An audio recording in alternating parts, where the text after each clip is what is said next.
नमस्कार, बायजूस आईएएस हिंदी में आपका स्वागत है। प्रस्तुत है दैनिक समाचार विश्लेषण। सत्र को प्रारंभ करने से पहले एक महत्वपूर्ण उद्घोषणा। बायजूस आईएएस के माध्यम से 2021 की यूपीएससी प्रारंभिक परीक्षा के संदर्भ में एक महत्वपूर्ण क्रैश कोर्स का प्रारंभ किया जा रहा है, जो यूपीएससी प्रारंभिक परीक्षा के लिए सबसे महत्वपूर्ण करंट अफेयर्स का कोर्स होने जा रहा है। आपको यह ध्यान रखना है कि यह कोर्स 4 सितंबर 2021 से शुरू होगा और इसके तहत क्लासेस सुबह 9:30 से 11:30 के बीच आपको प्राप्त होंगी, बिल्कुल निःशुल्क। इसमें भारत के सर्वश्रेष्ठ आईएएस के शिक्षकों के द्वारा क्लासेस को लिया जाएगा और इसमें भारतीय राजव्यवस्था, अर्थव्यवस्था, पर्यावरण पारिस्थितिकी, अंतर्राष्ट्रीय संबंध, प्लेस इन न्यूज, महत्वपूर्ण रिपोर्ट और सूचकांक, सरकारी योजनाएं, विज्ञान और प्रौद्योगिकी के साथ जून 2020 से अगस्त 2021 तक के करंट अफेयर्स को यूट्यूब लाइव क्लासेस के माध्यम से कवर किया जाएगा। तो आपको भूलना नहीं है, 4 सितंबर 2021 की सुबह 9:30 बजे आप क्लास अटेंड करेंगे और इसके माध्यम से आप अपनी तैयारी को और ज्यादा बेहतर बना सकते हैं। सत्र के विषय आपके समक्ष हैं। आज के सत्र में हम चर्चा करेंगे ब्रिक्स और उसकी उपयोगिता, संयुक्त राष्ट्र सुरक्षा परिषद प्रस्ताव 2593, भारतीय राजदूत की दोहा में तालिबान नेता से बातचीत, तालिबान और सार्क की सदस्यता का प्रश्न, मेघालय और प्राकृतिक संसाधन संरक्षण तथा जीडीपी के नवीन आंकड़ों पर। सत्र के अंत में हम मुख्य परीक्षा अभ्यास प्रश्न की चर्चा करेंगे, जिससे संबंधित उत्तर संरचना भी हम आपको देंगे। तो चलिए शुरू करते हैं। सबसे पहला एडिटोरियल आपके समक्ष है। इसे पेज नंबर 7 से लिया गया है और इसका संबंध जीएस पेपर 2 में आईआर से है। इसमें हम बात करने जा रहे हैं ब्रिक्स ग्रुप और उसकी उपयोगिता पर। आने वाले 9 तारीख को ब्रिक्स की शिखर बैठक का आयोजन किया जाना है और 9 सितंबर को आयोजित होने वाली इस बैठक का आयोजन वर्चुअल आधार पर किया जाएगा और इस बार इसकी अध्यक्षता भारत द्वारा की जा रही है। भारत द्वारा इससे पहले 2012 और 2016 में भी बैठक की अध्यक्षता की गई है और इसके माध्यम से भारत महत्वपूर्ण रूप से 4 प्राथमिकताओं को सामने रखने वाला है, जो आपको समझना है। सबसे पहले भारत इसके माध्यम से विविध प्रकार के बहुपक्षीय संस्थानों में सुधार के प्रश्न को आगे बढ़ा सकता है। इन बहुपक्षीय संस्थानों में सुधार का प्रश्न काफी लंबे समय से चर्चा में रहा है, चाहे वह संयुक्त राष्ट्र संघ हो, विश्व बैंक हो, अंतर्राष्ट्रीय मुद्रा कोष हो, विश्व व्यापार संगठन हो या फिर विश्व स्वास्थ्य संगठन का प्रश्न हो। हाल में विशेष रूप से कोविड-19 का सामना किए जाने के संदर्भ में विश्व स्वास्थ्य संगठन, संयुक्त राष्ट्र संघ की जिस प्रकार से भूमिका देखी गई, उसके चलते तो यह और भी ज्यादा महत्वपूर्ण प्रश्न हो जाता है। हमें यह ध्यान रखना है कि भारत लगातार इसके माध्यम से कोशिश कर रहा है कि हम ब्रिक्स जैसे संगठनों का प्रयोग इस रूप में करें कि अंतर्राष्ट्रीय स्तर पर जो अलग अलग प्रकार के देशों की प्रभुत्व देखा जा रहा है, उसको कम किए जाने की दिशा में, बहुपक्षीयता को बढ़ाए जाने की दिशा में प्रयासों को किया जा सके। इसके तहत भारत, अमेरिका या फिर चीन किसी के भी प्रभुत्व को स्वीकार नहीं करना चाहता है और इसके माध्यम से सभी की प्रभुता का विरोध किया जाना लक्षित किया गया है। हमें यह भी समझना होगा कि हाल के समय में जिस प्रकार से आतंकवाद के खतरे अंतर्राष्ट्रीय स्तर पर विद्यमान देखे गए हैं, भारत ब्रिक्स मंच के माध्यम से आतंकवाद का निवारण किए जाने के संदर्भ में भी सकारात्मकता से प्रयासों को कर सकता है। हम लगातार इस बात को देख सकते हैं कि किस प्रकार से वर्तमान में आतंकवाद का प्रसार यूरोप, अफ्रीका, एशिया और दुनिया के अन्य देशों में देखा जा रहा है और जिस तरीके से अफगानिस्तान में घटनाक्रम चल रहे हैं वह काफी चिंताजनक है, जो इस बात को और ज्यादा महत्वपूर्ण बना देते हैं कि पूरी दुनिया को अब आतंकवाद का सामना किए जाने के लिए साथ आने की जरूरत है। भारत इसके माध्यम से यह भी कोशिश कर रहा है कि वह राज्य समर्थित आतंकवाद, जिसके तहत राज्यों के द्वारा किसी दूसरे देश में आतंकवाद को बढ़ावा दिए जाने के लिए कार्य किया जाता है, इस पर भी भारत कार्य कर सके। इसका निवारण करने के लिए ब्रिक्स देशों के द्वारा कोशिश की भी गई है और उन्होंने इसके लिए एक आतंकवाद निरोधी एक्शन प्लान को भी बनाया है। इसके माध्यम से ब्रिक्स देश ये कोशिश कर रहे हैं कि हम इसके तहत चरमपंथ, आतंकी वित्तीयन के साथ ही आतंकी समूहों के द्वारा जो इंटरनेट का दुरुपयोग किया जाता है, उसको रोकने के लिए प्रयासों को कर सकें। हमें यह भी समझना होगा कि भारत इसके माध्यम से तीसरी और चौथी प्राथमिकताओं के तहत न केवल सतत विकास लक्ष्यों की प्राप्ति करने के लिए ब्रिक्स प्लेटफॉर्म का प्रयोग करना चाहता है, साथ ही साथ इसके माध्यम से प्यूपिल टू प्यूपिल कांटेक्ट यानी लोगों से लोगों के समूह को बढ़ावा दिया जा सके, इसके लिए भी प्रयास किया जाना प्रस्तावित है। इसके तहत यह बेहद जरूरी है कि हम सतत विकास लक्ष्यों की प्राप्ति के लिए तकनीक और डिजिटल समाधानों से सहयोग को बढ़ावा दें और प्यूपिल टू प्यूपिल कांटेक्ट के संदर्भ में भी डिजिटल समाधानों को बढ़ावा दिया जा सकता है। विशेष रूप से कोरोना के काल में तो हम ये देख रहे हैं कि किस तरीके से लोग दूर होते हुए भी तकनीकी और डिजिटल समाधानों से आपस में बातचीत कर सकते हैं और जिस तरीके से विविध प्रकार की अंतर्राष्ट्रीय मंचों की वार्ताएं डिजिटल वर्चुअल आधार पर संपन्न हुई हैं और यह ब्रिक्स बैठक भी जिस प्रकार से वर्चुअल आधार पर संपन्न हो रही है वह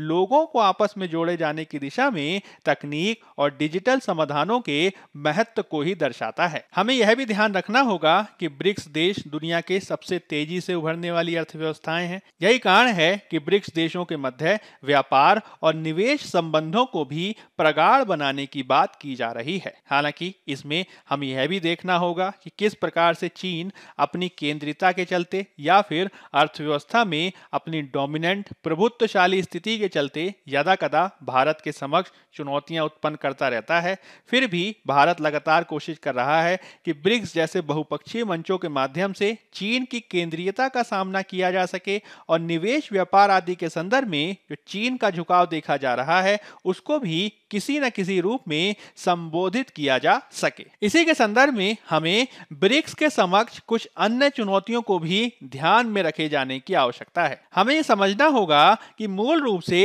ब्रिक्स की स्थापना अमेरिकी प्रभुत्व का सामना किए जाने के लिए 2000 के दशक में की गई थी, किंतु अब वर्तमान में हम इसको दूसरे रूप में देख रहे हैं और वर्तमान में चीन ही ब्रिक्स में अपने प्रभुत्व को स्थापित करने के लिए कार्य कर रहा है। 2020 में तो भारत और चीन के मध्य सीमा विवाद भी देखा गया और जिस तरीके से 2010 और उसके बाद से अमेरिका और चीन के मध्य विविध मसलों पर संघर्ष बढ़े हैं, उसके चलते ब्रिक्स के प्लेटफॉर्म को बेहतर तरीके से प्रस्तुत किया जाना एक बड़ी चुनौती बन गया है। इस पूरे घटनाक्रम में हमें इस बात को ध्यान रखना है कि किस प्रकार से भारत की अमेरिका के साथ संबंधों की प्रगाढ़ता बढ़ रही है, उसी के अनुपात में यदि चीन की अमेरिका के साथ संबंध में कटुता बढ़ती है तो ब्रिक्स जैसे प्लेटफॉर्मों के लिए चुनौती बढ़ सकती है। चीन के द्वारा जिस प्रकार से दक्षिणी चीन सागर आदि क्षेत्रों में आक्रामकता का प्रदर्शन किया जा रहा है, भारत आदि देशों के साथ सीमा विवादों को आगे बढ़ाया जा रहा है,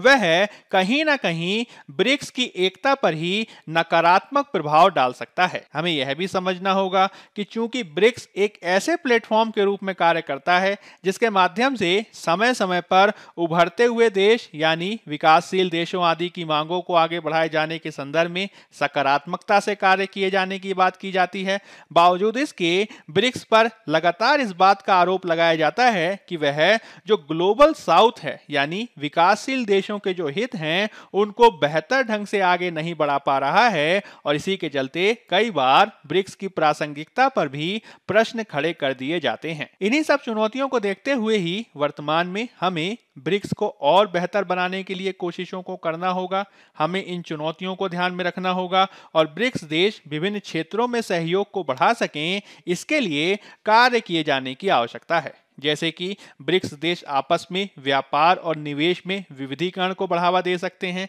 वह इसके तहत क्षेत्रीय वैल्यू चेन का सशक्तिकरण कर सकते हैं। देशों के द्वारा आपदा प्रबंधन, डिजिटल स्वास्थ्य, पारंपरिक मेडिसिन और कस्टम क्षेत्रों में भी सहयोग को बढ़ावा दिया जा सकता है और इसके माध्यम से ब्रिक्स को और बेहतर संगठन बनाया जा सकता है। अब इस पूरे वाद विवाद के संदर्भ में ही हम इस बात को भी समझ लेते हैं कि जिस टर्म की हम लंबे समय से चर्चा कर रहे हैं, ब्रिक्स, आखिर वह क्या होता है। मूल रूप से यह दुनिया की महत्वपूर्ण उभरती हुई अर्थव्यवस्थाओं के समूह के लिए एक संक्षिप्त शब्द को दर्शाता है जिसमें बी का मतलब ब्राजील, आर का मतलब रूस, आई का मतलब इंडिया, सी का मतलब चाइना और एस का मतलब दक्षिण अफ्रीका से है। मुख्य रूप से 2001 में ब्रिटिश अर्थशास्त्री जिम ओ नाइल के द्वारा ब्राजील, रूस, भारत और चीन यानी इन 4 उभरती हुई अर्थव्यवस्थाओं का वर्णन करने के लिए एक शब्द गठित किया गया था जिसका नाम था BRIC यानी ब्राजील, रूस, भारत और चीन। यह आगे संकल्पना तब आगे और बढ़ती है जब 2006 में इन ब्रिक विदेश मंत्रियों की पहली बैठक का आयोजन किया जाता है और इसके तहत समूह को एक औपचारिक रूप प्रदान किया जाता है। यह समूह तब और आगे बढ़ता है जब दिसंबर 2010 में इसमें दक्षिण अफ्रीका शामिल हो जाता है और इस प्रकार से जो ब्रिक था अब वो बन जाता है ब्रिक्स और इसमें दक्षिण अफ्रीका को शामिल किए जाने के बाद से ही इसकी और ज्यादा महत्ता बढ़ जाती है। हमें यह ध्यान रखना होगा कि ब्रिक्स एक संगठन के रूप में मौजूद नहीं है किंतु यह 5 देशों के सर्वोच्च नेताओं के बीच एक वार्षिक शिखर सम्मेलन को आयोजित करता है जिसके तहत ब्रिक्स के नाम के अनुसार फोरम की अध्यक्षता को सदस्यों के बीच वार्षिक रूप से वितरित किया जाता है यानी पहले ब्राजील, फिर रूस, फिर भारत, फिर चीन, फिर दक्षिण अफ्रीका, इसी क्रम में जो है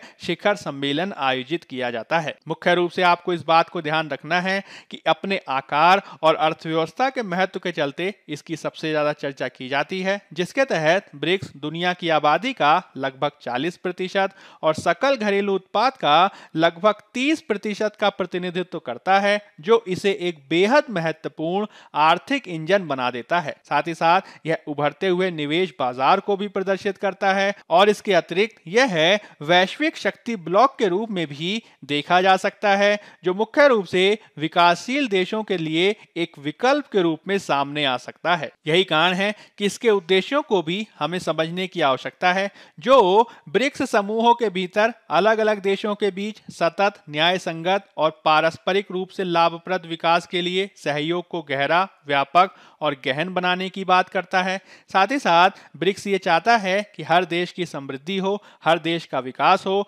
और उनके गरीबी के उद्देश्यों को ध्यान में रखते हुए गरीबी उन्मूलन पर कार्य किया जा सके। ब्रिक्स यह भी सुनिश्चित करना चाहता है कि ब्रिक्स के देशों के मध्य जो संबंधों की स्थापना हो वह उनकी ताकत बने और जहां तक संभव हो सके वहां पर हमें प्रतिस्पर्धा से बचना होगा और समान साझा हित वाले मुद्दों पर आगे बढ़े जाने की आवश्यकता है। यही कारण है कि ब्रिक्स द्वारा मुख्य रूप से वैश्विक संस्थानों में सुधार के मूल उद्देश्य की बात की जाती है और साथ ही साथ और अधिक उद्देश्यों को भी समाहित करने का प्रयास किया जाता है। इस रूप में हम ब्रिक्स को और बेहतर राजनीतिक राजनयिक इकाई के रूप में देख सकते हैं और यदि ब्रिक्स अपनी चुनौतियों से पार पा जाता है तो निश्चित ही विकासशील देशों की आवाज को आगे बढ़ाए जाने के संदर्भ में ब्रिक्स की महत्ता को समझा जा सकता है। अब हम बात कर लेते हैं पेज नंबर 1 यानी फ्रंट पेज में दिए गए एक आलेख की जिसका संबंध जीएस पेपर 2 में IR से है। इसमें हम बात करेंगे UNSC यानी संयुक्त राष्ट्र सुरक्षा परिषद के प्रस्ताव 2593 पर। अफगानिस्तान का घटनाक्रम लगातार अंतर्राष्ट्रीय स्तर पर चर्चा का विषय बने हुए हैं। विशेष रूप से तालिबान की सत्ता में वापसी आने के बाद से लगातार इस बात को हाईलाइट किया जा रहा है। अब इस पर एक नवीन घटनाक्रम संयुक्त राष्ट्र सुरक्षा परिषद में देखा गया है जहां पर संयुक्त राष्ट्र सुरक्षा परिषद ने सोमवार को तालिबान की सत्ता में वापसी के बाद आतंकवाद और मानवीय सहायता पर ध्यान केंद्रित करते हुए अफगानिस्तान पर एक प्रस्ताव को अपना लिया है। यही प्रस्ताव संयुक्त राष्ट्र सुरक्षा परिषद का प्रस्ताव 2593 के रूप में जाना जा सकता है जिसके तहत यह मांग की गई है कि अफगान क्षेत्र का इस्तेमाल नहीं किया जाना चाहिए किसी भी देश को धमकाने, हमला करने, आतंकवादियों को पनाह देने, प्रशिक्षित करने, आतंकवादी कृत्यों की योजना बनाने या फिर वित्त पोषण करने के लिए नहीं किया जाना चाहिए। यह अफगानिस्तान में आतंकवाद का मुकाबला करने के महत्व को भी दोहराता है और तालिबान की पूर्व में की गई प्रतिबद्धताओं को भी नोट करता है। आपको यह ध्यान रखना है कि तालिबान द्वारा सत्ता में आने से पहले से ही 2019 से अमेरिका के साथ बातचीत की जा रही थी और अमेरिका और तालिबान के मध्य जो समझौता हुआ उसमें यह आशा की गई कि तालिबान आतंकवाद को बढ़ावा नहीं देगा, अफगानिस्तान की धरती का प्रयोग नहीं किया जाएगा आतंकवाद आदि के लिए और वहां पे शांति व्यवस्था के लिए कार्य किया जा सकेगा। हालांकि तालिबान के सत्ता में आने के बाद से ही लगातार वहां पे अशांति देखी जा रही है। हाल ही में वहां पर बम विस्फोट भी देखे गए जिसके चलते अंतर्राष्ट्रीय स्तर पर चिंताएं बढ़ गई हैं। विशेष रूप से भारत जैसे देशों के लिए तो यह काफी चिंता का विषय है। इसी के चलते भारत ने अगस्त के महीने में, जो उसका संयुक्त राष्ट्र सुरक्षा परिषद में अध्यक्षता का महीना था, उसी महीने में कोशिश की कि हम इसके संदर्भ में संयुक्त राष्ट्र सुरक्षा परिषद में एक प्रस्ताव को प्रस्तुत करें और उसे अपनाएं, और भारत अब ऐसा करने में सफल भी हो सका है। इस प्रस्ताव के माध्यम से तालिबान से उम्मीद की गई है कि तालिबान अपनी सभी पहले की प्रतिबद्धताओं का पालन करेगा, जिसमें अफगानिस्तान से अफगानों और सभी विदेशी नागरिकों के सुरक्षित और व्यवस्थित प्रस्थान को भी सुनिश्चित किया जाएगा। साथ ही साथ यह काबुल में हुए हामिद करजई अंतर्राष्ट्रीय हवाई अड्डे के पास इस्लामिक स्टेट समूह के द्वारा किए गए आतंकी हमलों की भी निंदा करता है, और इस माध्यम से यह कोशिश की गई है कि अंतर्राष्ट्रीय स्तर पर जिस प्रकार से आतंकवाद का सामना करने के संदर्भ में कार्य किया जा रहा है, उसको और बेहतर किया जाना चाहिए। आपको यह भी ध्यान रखना है कि जब हम बात करते हैं संयुक्त राष्ट्र सुरक्षा परिषद की, तो संयुक्त राष्ट्र सुरक्षा परिषद में एक तो 5 स्थायी सदस्य होते हैं और साथ ही साथ इसमें 10 अस्थायी सदस्यों को भी चुना जाता है। इन P5 देशों में यूके, फ्रांस, चाइना, रूस और यूएसए की गणना की जा सकती है, जिनके द्वारा किसी भी प्रस्ताव के संदर्भ में यदि किसी भी प्रकार से वीटो या नकारात्मक वोटिंग कर दी जाए तो वह प्रस्ताव पारित नहीं हो सकता है। हालांकि यह जो प्रस्ताव संयुक्त राष्ट्र सुरक्षा परिषद में आया है, उसमें 13 मत जो हैं वह पक्ष में पड़े हैं और 2 मतों की अनुपस्थितता यानी एब्सेंट उन्हें देखा गया है। इसी के चलते भारत अपने नेतृत्व के माध्यम से इस प्रस्ताव को पारित कर पाने में सफलता प्राप्त कर सका है। जैसा कि हमने बताया, इस प्रस्ताव को प्रस्तुत किए जाने के संदर्भ में भारत की भूमिका काफी महत्वपूर्ण है, जिसके माध्यम से भारत अफगानिस्तान में अपनी चिंताओं को महत्वपूर्ण रूप से सामने लाना चाहता है। हालांकि आपको यह भी ध्यान रखना होगा कि प्रस्ताव पर मतदान करने के संदर्भ में चीन और रूस मतदान करने से अनुपस्थित रहे हैं, क्योंकि उनके द्वारा मतदान करने के संदर्भ में प्रस्ताव के संदर्भ में कुछ चिंताएं जाहिर की गई हैं। उनके द्वारा इस प्रस्ताव की आलोचना की जा रही है, इसे जल्दबाजी में लाए जाने के संदर्भ में, और साथ ही साथ उन्होंने इस बात की भी मांग की कि प्रस्ताव में कुछ विशिष्ट आतंकी संगठनों का भी नाम शामिल किया जाना चाहिए। इसमें इस्लामिक स्टेट के बारे में बात की जानी चाहिए थी। साथ ही साथ चीन के शिंगजियांग प्रांत में आतंकवादी कार्रवाइयों को आगे बढ़ावा दिए जाने के संदर्भ में ईस्ट तुर्किस्तान इस्लामिक मूवमेंट आदि के नाम को भी शामिल किए जाने की मांग की गई थी। दोनों ही देशों द्वारा अमेरिका, यूके और फ्रांस आदि पर बिना तैयारी के प्रस्ताव लाने का आरोप लगाया गया है, और साथ ही साथ उनके द्वारा यह भी कहा गया है कि अफगानिस्तान में अमेरिका 20 साल तक रहा, अब वह एकाएक वहां से वापस जा रहा है, तो जो युद्ध और आतंकवाद तालिबान द्वारा फैलाया जा रहा है उसका सीधा सीधा दोषी अमेरिका है, और अमेरिका को अफगानिस्तान में उसकी जिम्मेदारी से मुक्त नहीं किया जा सकता है। यानी यदि आप अफगानिस्तान पर किसी भी प्रकार का प्रस्ताव लाएंगे तो उसमें अमेरिका की आलोचना को भी शामिल किया जाना चाहिए। आपको यह ध्यान रखना है कि अंतर्राष्ट्रीय स्तर पर इस प्रकार की राजनीति लगातार जारी रहती है। हो सकता है कि भविष्य में भी इससे संबंधित एक प्रस्ताव को लाया जाए और उस पर वाद विवाद भी किया जा सकता है। विशेष रूप से सितंबर का महीना भारत के लिए भी काफी महत्वपूर्ण है, क्योंकि भारत द्वारा 1988 प्रतिबंध समिति की अध्यक्षता की जाएगी, जिसके माध्यम से इस बात का फैसला किया जा सकता है कि तालिबान पर जो प्रतिबंध लगाए गए हैं क्या उनको हटाया जाना चाहिए अथवा नहीं हटाया जाना चाहिए। इसके अलावा प्रधानमंत्री के द्वारा सितंबर में दुशांबे में शंघाई सहयोग संगठन की बैठक में भी भाग लिया जाना प्रस्तावित है, और मुख्य रूप से अफगानिस्तान की समस्या के संदर्भ में मध्य एशियाई संगठन शंघाई सहयोग संगठन की भूमिका काफी महत्वपूर्ण हो सकती है। प्रधानमंत्री के द्वारा अमेरिका में क्वाड शिखर सम्मेलन की बैठक में भी भागीदारी की जानी प्रस्तावित है, और दोनों ही समूह यानी शंघाई सहयोग संगठन और साथ ही साथ क्वाड अफगानिस्तान का भविष्य का निर्धारण किए जाने के संदर्भ में काफी महत्वपूर्ण हो सकते हैं। दोनों ही समूहों के द्वारा अफगानिस्तान की समस्या पर बातचीत किया जाना संभावित है, और इसके संदर्भ में भविष्य में सकारात्मक निर्णय लिया जा सकता है। अब हम बात कर लेते हैं पेज नंबर 9 में दिए गए एक आलेख की, जिसका संबंध जीएस पेपर 2 में IR से है। इसमें हम बात करेंगे भारतीय राजदूत की दोहा में तालिबान नेता से बातचीत पर। इस तथ्य से हम सभी परिचित हैं कि हाल ही में अफगानिस्तान में तालिबान के द्वारा सत्ता पर कब्जा कर लिया गया है, किंतु आपको ये ध्यान रखना है कि भारत और तालिबान के मध्य के जो संबंध हैं वह अच्छे नहीं रहे हैं। मुख्य रूप से भारत ने तालिबान की सत्ता को, जो 1996 से सन 2001 के काल में देखी गई थी, उसमें तालिबान को मान्यता नहीं दी थी। किंतु 2021 की जिस प्रकार की परिस्थितियां हैं उसमें यह बहुत अधिक संभावना जताई जा रही है कि हो सकता है भारत अपने पुराने वाले स्टैंड पर पुनर्विचार करने के लिए मजबूर हो सकता है। इस बदलाव के संकेतों को हम तब देख सकते हैं जब भारत द्वारा अनौपचारिक आधार पर तालिबान से विभिन्न मसलों पर बातचीत किए जाने की खबरें आईं और अब इसके संदर्भ में एक औपचारिक वार्ता दोहा में देखी गई है, जिसके तहत कतर में भारतीय राजदूत दीपक मित्तल के द्वारा तालिबान के राजनीतिक कार्यालय के प्रमुख शेख मोहम्मद अब्बास इस्तानकजई से वार्ता की गई है। वार्ता के माध्यम से विभिन्न विषयों को सामने लाया गया है, जिसमें अफगानिस्तान में अवस्थित भारतीयों की सुरक्षित वापसी के साथ ही अफगानिस्तान में भारतीय निवेश की सुरक्षा का प्रश्न भी काफी महत्वपूर्ण रूप से उठाया गया है। हमें यह भी ध्यान रखना होगा कि जब से तालिबान की सत्ता अफगानिस्तान में देखी गई है, उसके बाद से ही अफगानिस्तान से बहुत सारे अल्पसंख्यक भारत आए हैं, जिनको भारत वापस लाए जाने के संदर्भ में कार्यवाही की जा रही है। इसके बावजूद अभी भी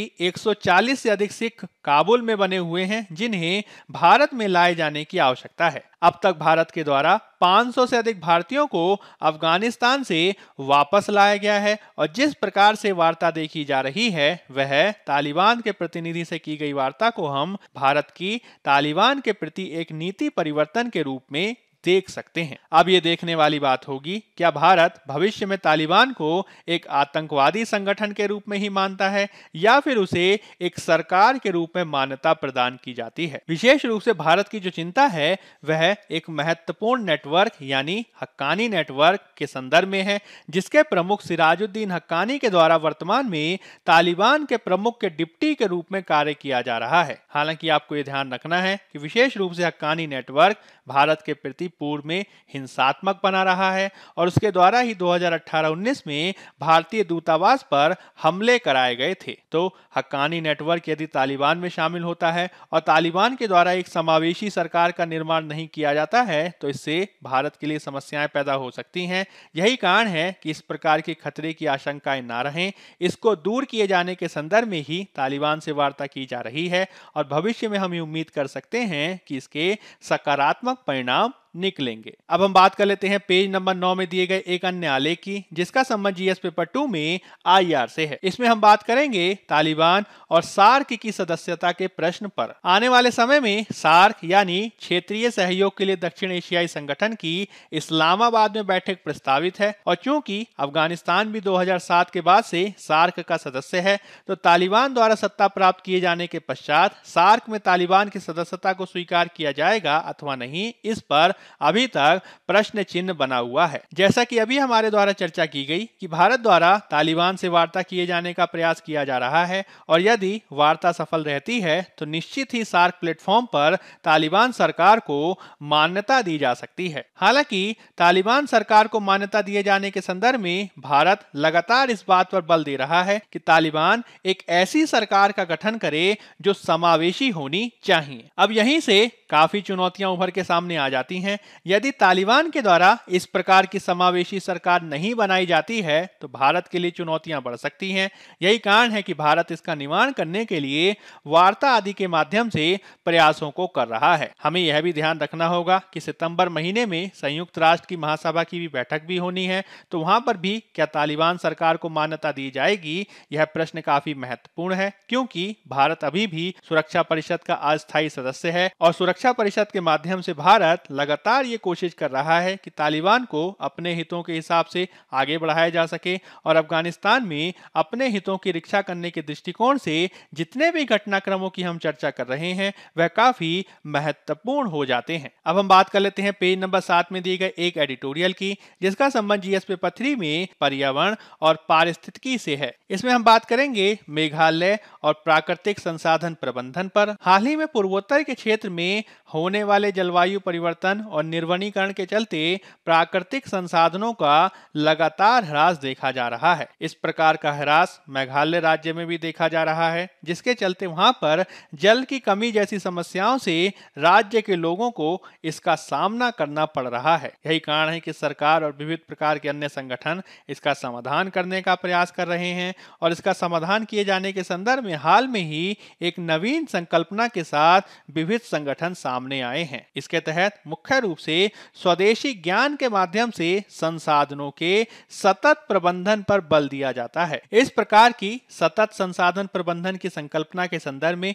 विश्व बैंक द्वारा समर्थित मेघालय समुदाय के नेतृत्व वाली लैंडस्केप प्रबंधन परियोजना सबसे ज्यादा महत्वपूर्ण है, जो आपको समझने की आवश्यकता है। इस योजना के माध्यम से मुख्य रूप से ग्रामीण क्षेत्रों में सामुदायिक भावना के आधार पर संसाधनों के बेहतर प्रबंधन पर बल दिया जाता है। मूल रूप से इस योजना में सरकारी मनरेगा योजना को केंद्रीयता प्रदान की गई है, जिसके तहत अकुशल श्रम का उपयोग करते हुए न केवल लोगों को रोजगार प्रदान किया जाता है, साथ ही साथ प्राकृतिक संसाधनों के संरक्षण पर भी बल दिया जाता है। मूल रूप से यह योजना सामुदायिक विकास पर केंद्रित है, जिसे अंग्रेजी में कम्युनिटी बेस्ड डेवलपमेंट यानी समुदाय आधारित विकास के रूप में परिभाषित किया जाता है। यदि हम अंतर्राष्ट्रीय स्तर पर इसको परिभाषित करने का प्रयास करें तो संयुक्त राष्ट्र के द्वारा सामुदायिक विकास को एक ऐसी प्रक्रिया के रूप में परिभाषित किया जाता है जहां पर समुदाय के सदस्य सामूहिक कार्यवाही करने और आम समस्याओं का समाधान करने के लिए एक साथ मिलकर कार्य करते हैं। यह एक व्यापक अवधारणा को दर्शाता है जो विविध प्रकार के नागरिकों को, नेताओं को, कार्यकर्ताओं को, सिविल सोसाइटी के सदस्यों के साथ ही पेशेवर आदि को भी समस्याओं के समाधान के लिए सामुदायिक आधार पर सुधार करने के लिए एक साथ ला देता है। आमतौर पर इसके माध्यम से कोशिश की जाती है कि स्थानीय स्तर पर, ग्रामीण स्तर पर मजबूत और अधिक लचीले स्थायी समुदायों का निर्माण किया जा सके और इसी के चलते क्षेत्रीय स्तर पर विविध प्रकार के अंतर्राष्ट्रीय संगठन, एनजीओ आदि के माध्यम से सामुदायिक लीडरशिप को बढ़ावा देने का प्रयास करते हैं, समुदाय की आवश्यकताओं की पहचान करने का प्रयास करते हैं, विविध प्रकार की समुदाय आधारित परियोजनाओं को डिजाइन और कार्यान्वित करने का प्रयास करते हैं और समय समय पर इसकी प्रगति का मूल्यांकन और मॉनिटरिंग की भी व्यवस्था की जाती है। यदि हम मेघालय समुदाय के नेतृत्व वाली लैंडस्केप प्रबंधन परियोजना को और समझने का प्रयास करें तो मुख्य रूप से ये मेघालय राज्य में सामुदायिक नेतृत्व के आधार पर संसाधनों को बेहतर करने की एक परियोजना है, जिसके तहत न केवल प्राकृतिक संसाधनों का बेहतर प्रबंधन किए जाने पर बल दिया जाता है, स्थानीय ज्ञान और क्षमता को मजबूत करने का प्रयास किया जाता है, साथ ही साथ सुधार को किए जाने के लिए ज्ञान और कौशल के विकास, विश्लेषण और प्रसार को भी सक्षम बनाने का प्रयास किया जाता है। इसके माध्यम से हम कोशिश करते हैं कि हम कुछ ऐसे क्षेत्रों का चयन करें जहां पर विकास के लिए हस्तक्षेप किए जाने की आवश्यकता है और वहां पर सामुदायिक विकास की संकल्पना के आधार पर इसको आगे बढ़ाए जाने का प्रयास किया जाता है। मुख्य रूप से इसमें कोशिश की जाती है कि हम कृषि क्षेत्र का विकास करें, बागवानी क्षेत्र का विकास करें और साथ ही साथ मृदा और जल संरक्षण पर भी बल दिया जाता है। आपको यह भी ध्यान रखना है कि विश्व बैंक द्वारा समर्थित किए गए इस प्रोजेक्ट में तकनीक को भी बढ़ावा दिया गया है और तकनीक के माध्यम से युवा जनसंख्या को शामिल करने का प्रयास किया गया है। इसके तहत कोशिश की गई है कि मेघालय राज्य के 2000 से अधिक गांवों को जोड़ा जा सके और वहां पर 18 से 20,000 सामुदायिक कार्यकर्ता, जिन्हें सामुदायिक सुविधाकर्ता के रूप में जाना जाता है, इनको ट्रेनिंग प्रदान की जाती है। इनकी भागीदारी को बेहतर बनाने के लिए एक डिजिटल ऐप भी बनाया गया है, जिसे हम पार्टिसिपेंट डिजिटल अटेस्टेशन के रूप में जानते हैं। इसमें एक QR कोड के माध्यम से सामुदायिक फैसिलिटेटर यानी सामुदायिक सुविधाकर्ताओं की उपस्थिति की निगरानी की जाती है और साथ ही साथ उन्हें ऑनलाइन कंटेंट आदि भी प्रदान किया जाता है। मेघालय राज्य में देखा गया है कि किस प्रकार से विश्व बैंक द्वारा समर्थित इस योजना की सफलता के बाद बाद से सामुदायिक भागीदारी को बढ़ावा मिला है, जल संरक्षण जैसी परियोजनाओं को बढ़ावा मिला है, प्राकृतिक संसाधन संरक्षण की दिशा में सकारात्मक प्रयासों को किया गया है। और यदि हम राष्ट्रीय स्तर पर भी इस प्रकार की सामुदायिक विकास और संसाधन प्रबंधन को करना चाहते हैं तो इस तरीके के प्रोजेक्ट को अखिल भारतीय स्तर पर लागू किया जा सकता है। अब हम बात करेंगे पेज नंबर 1 में दिए गए एक आलेख की, जिसका संबंध जीएस पेपर 3 में अर्थव्यवस्था से है। इसमें हम बात करने जा रहे हैं जीडीपी के नवीन आंकड़ों पर। हाल ही में जीडीपी के संदर्भ में कुछ नवीन आंकड़ों को प्रदर्शित किया गया है, जिसके तहत वित्तीय वर्ष 2022 की पहली तिमाही में भारत का सकल घरेलू उत्पाद यानी जीडीपी 20.1% की रिकॉर्ड दर से बढ़ा है। यदि हम इसे अंकीय आधार पर देखें तो 2011-12 की कीमतों पर जो जीडीपी है वह लगभग 32 लाख करोड़ रुपए आंकी गई है, जो पिछली तिमाही में लगभग 26 लाख करोड़ थी, जो इस रूप में लगभग 20% की समृद्धि दर को दर्शाता है। 1990 के दशक के बाद से जब से इस प्रकार का आंकड़ा संग्रहित किया जा रहा है वह सबसे तीव्र प्रकार के तिमाही विस्तार को दर्शाता है। इसकी तुलना में वित्त वर्ष 2021 की चौथी तिमाही में जो जीडीपी ग्रोथ थी वह 1.6% ही थी। हालांकि आपको ये ध्यान रखना है कि यह जो रिकॉर्ड समृद्धि दर हासिल की गई है वह एक निम्न आधार के चलते है। निम्न आधार का तात्पर्य यह हुआ कि इससे पहले का जो आधार था वह -24.4% था और इसी की तुलना में समृद्धि दर हासिल हुई है जो अत्यंत तीव्र उछाल को दर्शाती है। इस प्रकार के तीव्र उछाल के बावजूद विशेषज्ञों का कहना है कि यद्यपि हमने अप्रैल से जून तिमाही में रिकॉर्ड गति से वापसी की है, किंतु अभी भी हम कोरोना से पहले की स्थिति यानी 2019 के स्तर तक नहीं पहुंचे हैं। यह भी कहा जा रहा है कि इस तिमाही में जीडीपी का उछाल और अधिक हो सकता था, किंतु कोविड-19 की दूसरी लहर के चलते इसमें गिरावट देखी गई, क्योंकि इसके चलते देश भर के राज्यों में स्थानीय आधार पर लॉकडाउन आदि लगाना पड़ा था। एक समय में देश के 98% हिस्सों में स्थानीयकृत प्रकार की तालाबंदी को लागू किया गया था। हालांकि दूसरी लहर के दौरान अर्थव्यवस्था बहुत तेज गति से ठीक हुई है, क्योंकि सरकार ने देशव्यापी तालाबंदी नहीं की और प्रतिबंधों को भी इतना गंभीर नहीं किया गया जैसा पहली लहर में देखा गया था। अब ये उम्मीद की जा रही है कि आगे के जो आंकड़े आएंगे वो और ज्यादा सकारात्मक होंगे, जो अर्थव्यवस्था को और बेहतर गति दे सकते हैं। अब इसी के संदर्भ में यदि हम आधार प्रभाव यानी बेस इफेक्ट को समझने का प्रयास करें तो बेस इफेक्ट उस डाटा को दर्शाता है जिसके माध्यम से हम दो डाटा बिंदुओं के मध्य तुलना करते हैं, और इस तुलना में यदि हम पहले के डेटा को थोड़ा कम आधार पर लें तो इसकी तुलना में एक बड़ा प्रतिशत अंतर देखा जा सकता है। जैसे कि माइनस के 24.4% की तुलना में जब जीडीपी ग्रोथ देखी गई तो वह